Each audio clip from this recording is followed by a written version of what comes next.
We've put a stake in the ground around our audacious goal that by 2015, Tennessee will be the fastest improving state in the country in educational outcomes.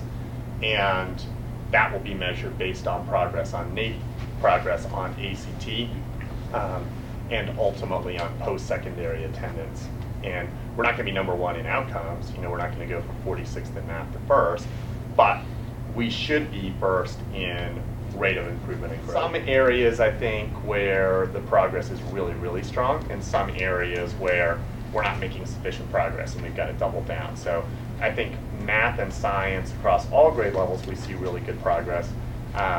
This past year, more than in the past, we saw a significant growth in high school in math and science, which is exciting because I think it shows that some of the work that's happened over the past years is starting to filter its way into high school. The comment, morale has never been worse, is one of those things that I think you hear in education all the time. You got to look at actual evidence, I think, and while the TEL survey is not a survey of morale, it's a survey of work conditions, and it is a survey of whether teachers feel like when they come into their building, they are positioned well to do their job effectively.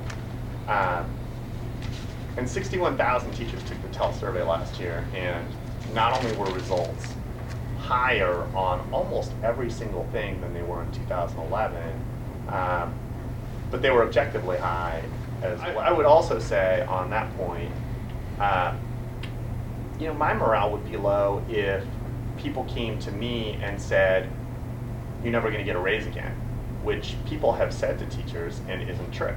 I think the needs of districts are really quite different. And I think if you are a district that has one high school and for the last 5 years you haven't been able to hire a biology or chemistry teacher, that would drive the way you think about your compensation plan and structure differently than if you're a district and your big challenge is long-term retention of teachers.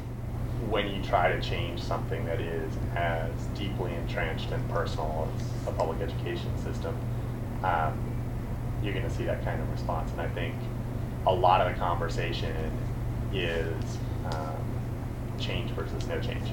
And you don't see, unfortunately, a lot of conversation around one idea of change versus another idea of change. It's typically change versus don't change. And I feel very strongly, and I know the governor feels the same way, that the status quo is not viable.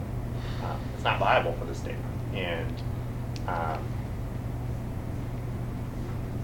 we're going to continue to try to make changes that we think are going to result in kids learning more, having more opportunities, and having more chances for success in life.